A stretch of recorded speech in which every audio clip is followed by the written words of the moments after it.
இது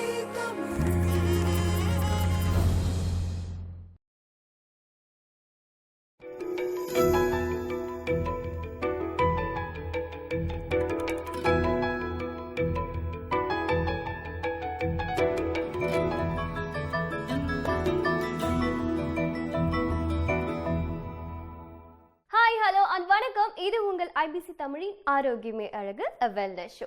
இந்த நிகழ்ச்சி எதுக்காக அப்படின்னு உங்களுக்கு நல்லாவே தெரியும். ஸோ ஒவ்வொரு நாளும் பார்த்தீங்கன்னா டிஃப்ரெண்டான நிறைய விஷயங்கள் நம்ம பார்த்துக்கிட்டு இருக்கோம். அது ஃபர்ஸ்ட் செக்மெண்ட் ஹெல்த் செக்மெண்ட், அதுக்கப்புறம் ஜூம்பா செக்மெண்ட், அதுக்கப்புறம் பியூட்டி செக்மெண்ட். இது மாதிரி டிஃப்ரெண்ட் 3 விதமான நம்ம செக்மெண்ட்ஸ் பார்த்துட்டு இருக்கோம். ஒவ்வொரு செக்மெண்ட்லேயும் டாக்டர் வச்சு, அதுக்கப்புறம் நம்ம ஜூம்பா எக்ஸ்பர்ட் வச்சு, அதுக்கப்புறம் பார்த்தீங்கன்னா பியூட்டியில் வசுந்தரா மேம் நிறைய விஷயங்கள் சொல்லிட்டு இருக்காங்க. அதே வகையில் இன்னைக்கும் ஃபர்ஸ்ட் செக்மெண்ட் உங்களுக்காக காத்துட்டு இருக்கு. ஹெல்த் செக்மெண்ட்ல டாக்டர் கிருத்திகா இன்னைக்கு என்ன சொல்ல போறாங்க அப்படிங்கிறத நம்ம பார்க்க போறோம். வாங்க நிகழ்ச்சிக்கு போகலாம்.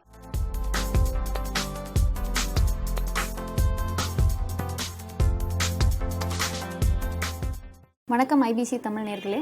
நான் டாக்டர் கிருத்திகா எஸ் ரவீந்திரன். நான் ஒரு பிளாஸ்டிக் சர்ஜன். பிளாஸ்டிக் சர்ஜரி ஓபிலையும் சரி, ஜென்ரல் சர்ஜரி ஓபிலையும் சரி, நாங்கள் நிறையா பார்க்குற கேஸ் என்ன அப்படின்னு பார்த்தீங்கன்னா ஊண்ட் ட்ரெஸ்ஸிங் தான்.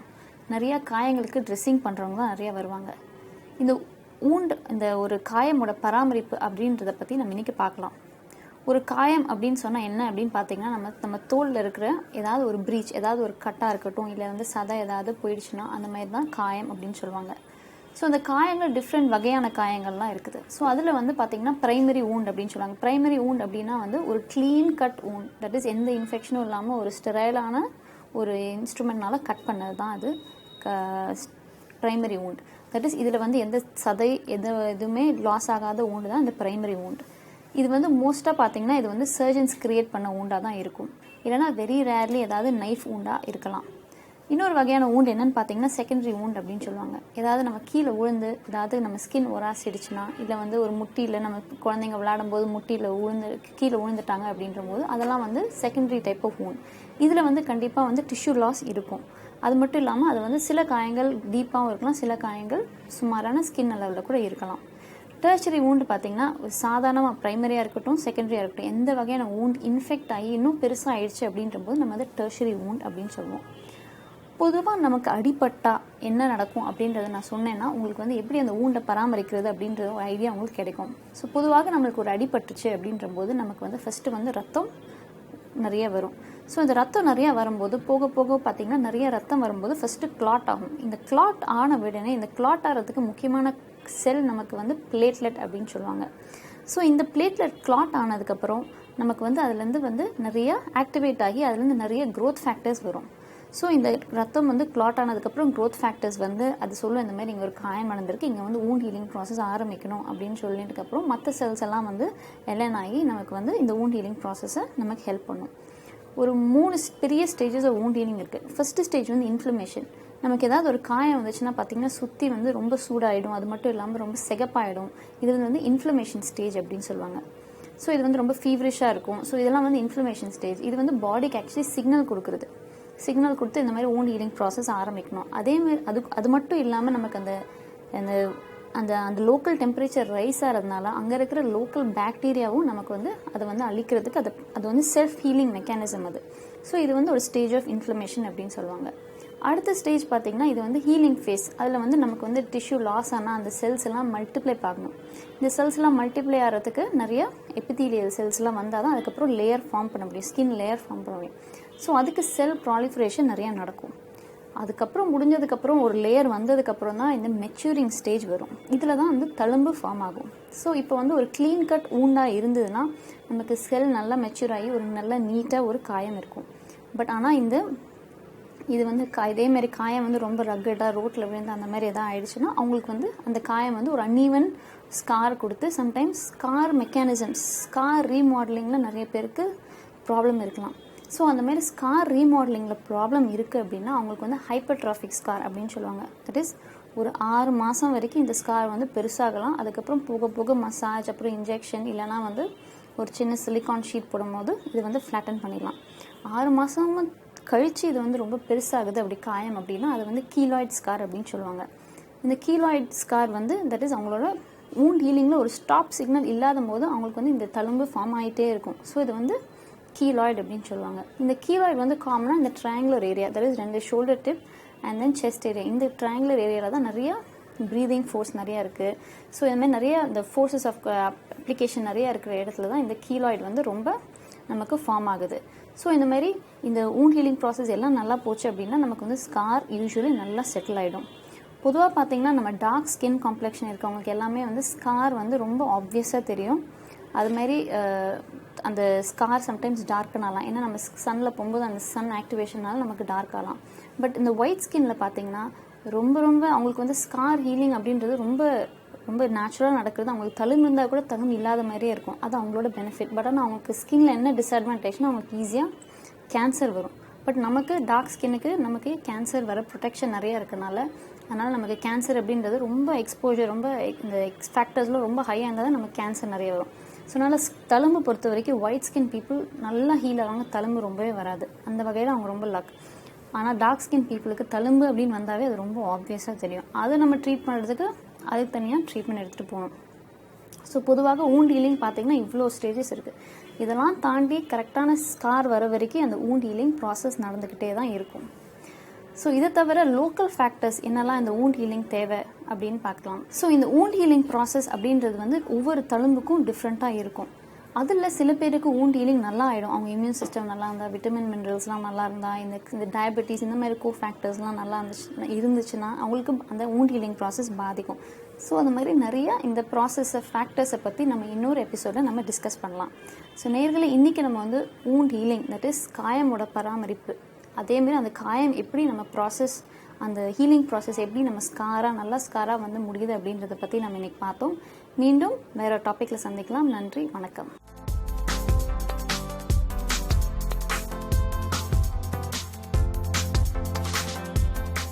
Welcome back to show. இது உங்கள் ஆரோக்கியமே அழகு வெல்னஸ் ஷோ. இந்த செக்மெண்ட் வந்துட்டோம் பியூட்டி செக்மெண்ட்டுக்கு. வழக்கமாக பார்த்தீங்கன்னா வசுந்தரா மேம் நிறைய விஷயங்கள் சொல்லி கொடுப்பாங்க. சிம்பிளாக என்னெல்லாம் பண்ணலாம் அப்படிங்கிறது எல்லா விஷயமும் நம்மளுக்கு சொல்லி கொடுத்துட்டே இருக்காங்க ஒவ்வொரு நாளும். ஸோ இன்னைக்கு இது ஒரு சிம்பிளான விஷயத்தை வச்சு சிம்பிளான மேக்கப்போ இல்லை வந்து ஃபேஷியலோ நிறைய விஷயங்கள் சொல்லி கொடுத்துருக்காங்க. இன்னைக்கு ஏதோ ஒரு டிஃப்ரெண்ட்டாக சொல்லி கொடுக்க போகிறாங்க அப்படிங்கிறது நம்மளுக்கு நல்லாவே தெரியும். வாங்க என்ன சொல்கிறாங்கன்னு பார்க்கலாம்.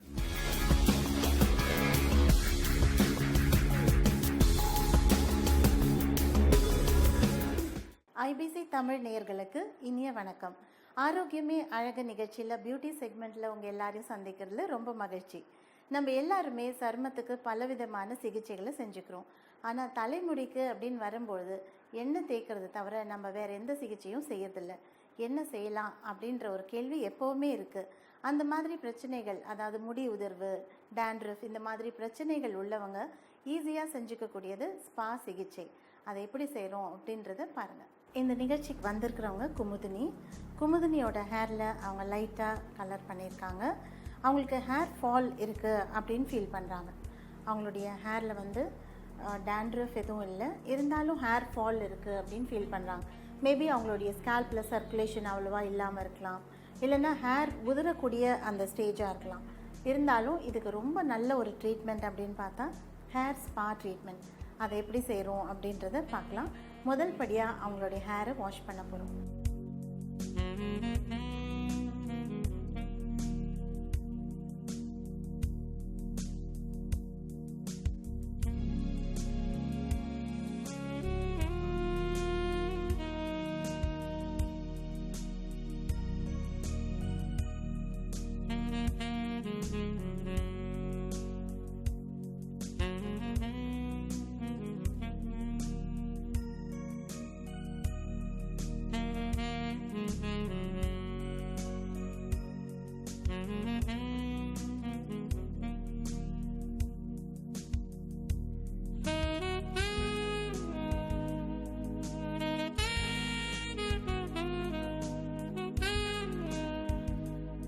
வாஷ் பண்ணியாச்சு. இப்போ அவங்களுடைய ஹேர் நல்லா டவல் ட்ரை பண்ணியிருக்கோம். முக்கால்வாசியும் நம்மளுடைய ஹேரை டவல் ட்ரை பண்ணுறது ரொம்ப நல்லது. எப்போவுமே ட்ரையர் ரொம்ப ஹாட்டாக யூஸ் பண்ணாமல் இருக்கிறது ரொம்ப நல்லது. லைக் வார்ம் அந்த மாதிரி ட்ரை பண்ணலாம், இல்லைன்னா கூல் செட்டிங்கில் கொஞ்சம் கொஞ்சமாக ட்ரை ஆனாலும் பரவாயில்ல அப்படின்னு சொல்லிட்டு ட்ரை பண்ணலாம். ஸ்பா ஷாம்பூ யூஸ் பண்ணி அவங்களுடைய ஹேரை வாஷ் பண்ணியிருக்கோம். அடுத்ததாக நான் யூஸ் பண்ண போகிறது ஸ்பா க்ரீம். இதுதான் ஸ்பா க்ரீம். இது ரொம்ப நரிஷிங்கான ஒரு க்ரீம். இது இவங்களுடைய ஹேருக்கு எவ்வளோ வேணுமோ அந்த அளவு 2-3 ஸ்பூன் வேணும்னா 2-3 ஸ்பூன் அளவு எடுக்கலாம். அடுத்ததாக நான் அதில் யூஸ் பண்ணுறது ஒரு கான்சன்ட்ரேட். இவங்களுடைய ஸ்கேல்ப்புக்கு நல்ல ரத்த ஓட்டம் வரணும், அவங்களுடைய ஹேர் கொட்டாமல் இருக்கணும் அப்படின்றதுக்காக இந்த கான்சன்ட்ரேட்டை இந்த க்ரீமில் நான் ஆட் பண்ணுறேன். கான்சன்ட்ரேட்டும் க்ரீமும் ஆட் பண்ணியாச்சு. நல்லா மிக்ஸ் பண்ணிக்கணும். நிறைய பேருக்கு எண்ணெய் தேய்ச்சி குளிக்கணும்னா ரொம்ப கஷ்டம். ஏன்னா ரொம்ப ஸ்டிக்கியாக இருக்குது, ரொம்ப ஒரு வாசனை வருது. அதனால் இப்போ உள்ள ஜென்ரேஷனுக்கு அவங்க ஹேரை கேர் எடுக்கணும், ஆனால் அந்த ஸ்மெல் வரக்கூடாது, ஸ்டிக்கியாக இருக்கக்கூடாது. அதனால் அவங்களுக்கு தகுந்த மாதிரி இப்போ நம்ம செய்ய போகிறோம். அவங்களுடைய ஹேரை நல்லா பார்ட் பண்ணிக்கலாம். செக்ஷனாக பிரிச்சுட்டு ஸ்பா க்ரீமை அவங்களுடைய ஸ்கேல்பில் ஒவ்வொரு பார்ட்டிங்லேயும் இந்த மாதிரி அப்ளை பண்ணுறோம். அடுத்து 1 இன்ச் பார்ட்டிஷன். அவங்களுடைய ஹேர் நல்லா தான் இருக்குது ரூட்ஸில், இருந்தாலும் ஹேர் ஃபால் இல்லாமல் இருக்கிறதுக்காகவும் டேண்ட்ரஃபே வராமல் இருக்கிறதுக்காகவும் இந்த ட்ரீட்மெண்ட்டை நம்ம செய்வோம். நம்ம யூஸ் பண்ணியிருக்கிற கான்சன்ட்ரேட் அவங்களுடைய ஸ்கேல்ப்பை ப்யூரிஃபை பண்ணும். அது மட்டும் இல்லாமல் முடி வளர்கிற மாதிரி ஸ்டிமுலேட் பண்ணும்.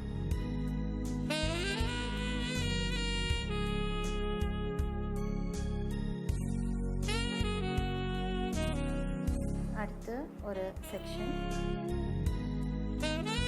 இது அவங்கவுங்களே கூட செய்யலாம். செக்ஷன் ஃப்ரண்ட்டில் ஒரு அளவுக்கு நம்மளால் பிரிக்க முடியும். ஃபுல் ஸ்கேல்ப்லேயும் இந்த க்ரீமை நம்ம அப்ளை பண்ணணும். இதே மாதிரி பேக்லேயும்.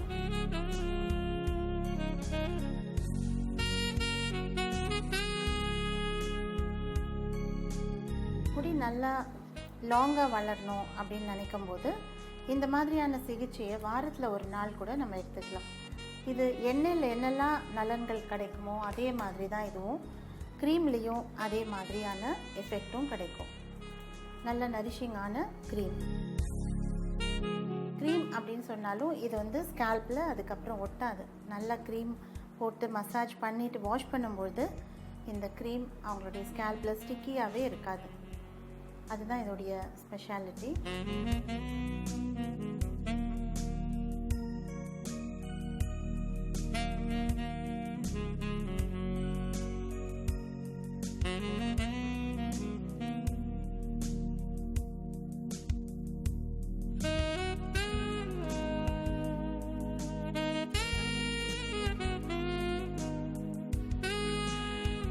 இதே மாதிரி இன்னொரு பக்கமும் நம்ம போடுறோம்.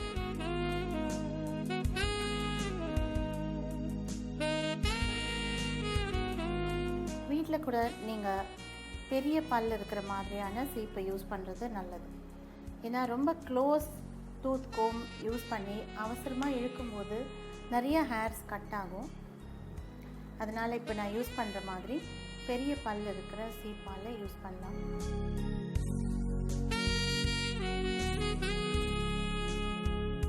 ஸ்கேல்பில் படும்போது நல்லா சில்லுன்னு இருக்கும். தலையில் இருக்கிற சூடெல்லாம் குறையும். இப்போ எல்லா இடத்துலையும் ஸ்கேல்பில் ஃபுல்லாக நம்ம யூஸ் பண்ணியாச்சு. அதே மாதிரி கீழே உள்ள ஹேருக்கும் நமக்கு க்ரீம் வேணும். அதனால் இன்னும் கொஞ்சம் எக்ஸ்ட்ரா க்ரீம் இந்த அளவு. இதில் நான் கான்சன்ட்ரேட்லாம் யூஸ் பண்ணல, வெறும் க்ரீம் மட்டும் யூஸ் பண்ணுறேன். கீழே உள்ள ஹேருக்கும் க்ரீம் பாத்தை நான் யூஸ் பண்ணுறேன். எண்ட்ஸ்லலாம் சில பேருக்கு ரொம்ப ட்ரையாகவும் ஸ்ப்ளிட்டாகவும் இருக்கும். அந்த மாதிரி உள்ளவங்களுக்கு இந்த எண்ட்ஸ் நரிஷிங் க்ரீம் பாத் நல்லா அவங்களுடைய ஹேரில் உள்ளே போகிற மாதிரி அப்ளை பண்ணுவோம்.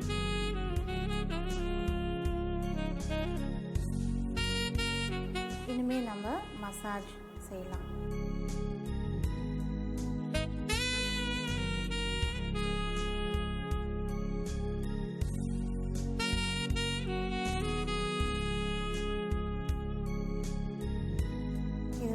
Relaxing massage. இது மாதிரி செய்யும்போது அவங்களுடைய நரம்புகளுக்கெல்லாம் நல்ல ஒரு ரிலீஃப் கிடைக்கும். தலைவலி வரவங்களுக்கு, மைக்ரேன் ஹெட்டேக் இருக்கிறவங்களுக்குலாம் ரொம்ப நல்லது. அது மட்டும் இல்லாமல் ஹேர் ஃபால், ஹேர் ட்ரை ஆகிறது, இது எல்லாத்தையுமே தடுக்கலாம். ஸ்கேல்பில், ஹேரில் நல்லா மசாஜ் பண்ணதுக்கப்புறம் அவங்களுடைய ஹேரை நல்லா மேலே டை பண்ணிக்கலாம். அவங்களோட ஹேரை மேலே டை பண்ணதுக்கப்புறம் கைகளால் மசாஜ்.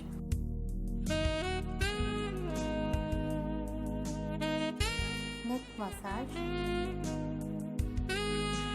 Shoulder massage.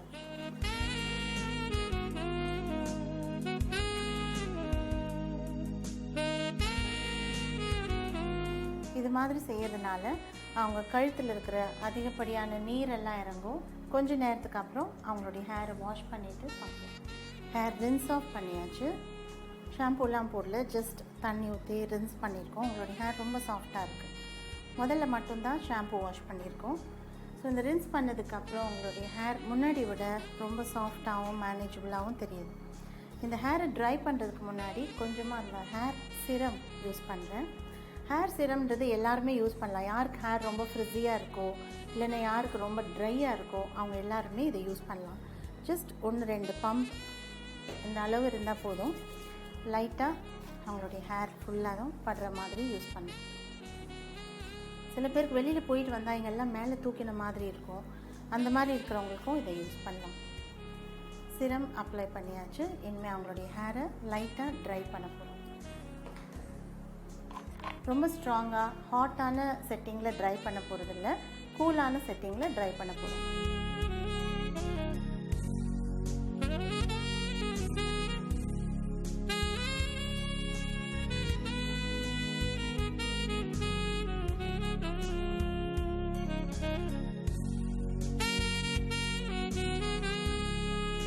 இப்போ அவங்களுடைய ஹேர் ரொம்ப நல்லாயிருக்கு.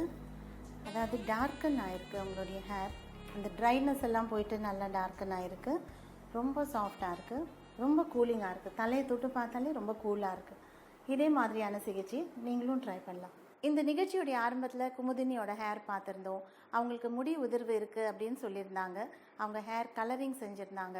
அதனால அவங்களுக்கு ஹேர் ஸ்பா ட்ரீட்மெண்ட் ரொம்ப சரியாக இருக்கும் அப்படின்னு நினச்சி அவங்களுக்கு ஹேர் ஸ்பா ட்ரீட்மெண்ட் செஞ்சுருக்கோம். இப்போ அவங்களுடைய ஹேர் ரொம்ப சாஃப்டாக இருக்குது, ரொம்ப ரிலாக்ஸிங்காக இருக்குது அப்படின்னு சொன்னாங்க. இதே மாதிரியான சிகிச்சையை நீங்களும் செஞ்சுக்கலாம். இந்த மாதிரி இன்ட்ரெஸ்டிங்கான ஒரு எபிசோடில் மீண்டும் உங்களை சந்திக்கும் வரை உங்களிடமிருந்து விடை பெறுவது வசுந்தரா.